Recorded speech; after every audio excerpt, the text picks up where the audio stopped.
Баршаңызға қайырлы күн достар, сіздермен Гүлжанат. Бүгін сіздерге ыстық тағамдарының бірі, осындай тауық етінен дайындалатын рулеттердің рецептімен бөлісемін. Бұл тағамды қонақ келгенде немесе мерекелік дастарханға беретін болсаңыз, өте әдемі үйлеседі. Бізге қажет ең басты ингредиент бұл тауықтың төс еті. Тауықтың төс етін алып, осы видеода көрсетілгендей 2 немесе 3 бөлікке осылай ортасынан кесіп шығамыз.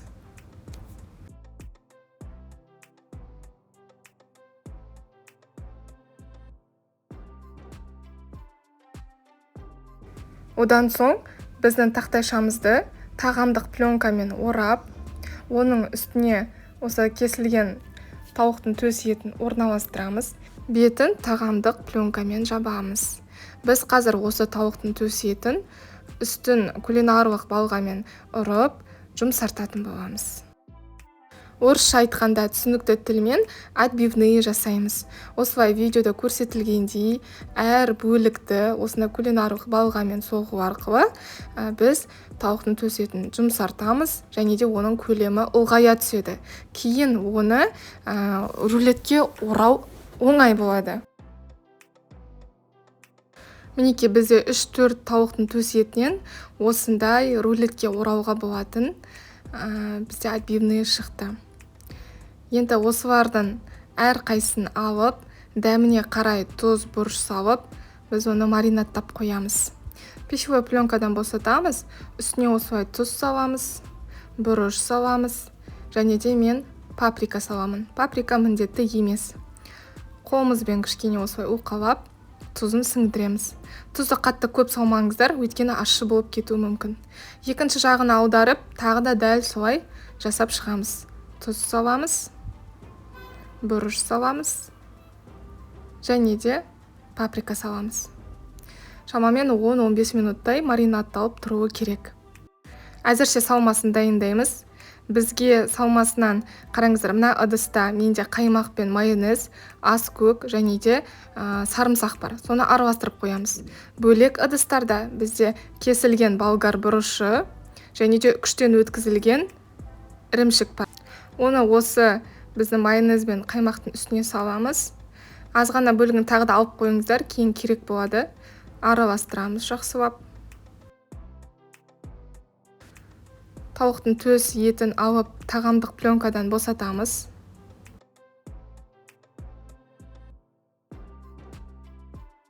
Ортасына бірнеше қасық дайындалған салмамызды салып жағамыз.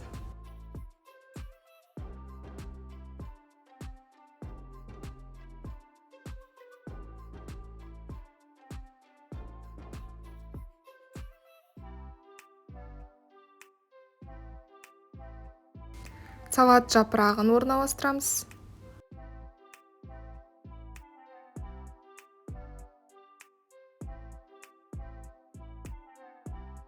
Және де ұсақтап туралған болгар бұрышын саламыз. Енді осыны ақырындап, видеода көрсетілгендей рулетке ораймыз. Пищевая пленканы жоғары көтеріп, осылай орасаңыздар, әдемі болып шығады. Біз бұл рулеттерді ашылып кетпес үшін жіппен орап шығуымыз қажет. Сол кезде бір жағынан әдемі болып шығады.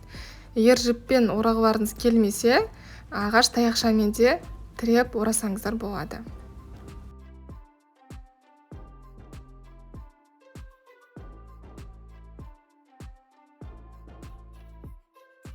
Барлық рулетті осылай жасап шығамыз, және де сұйық май жағылған формаға орналастырамыз.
рулеттердің үстін тағы да сұйық маймен жағып шығамыз. Және де қазір біз қызып тұрған пешке салуымыз қажет. Алдын ала пешті қыздырып қойыңыздар.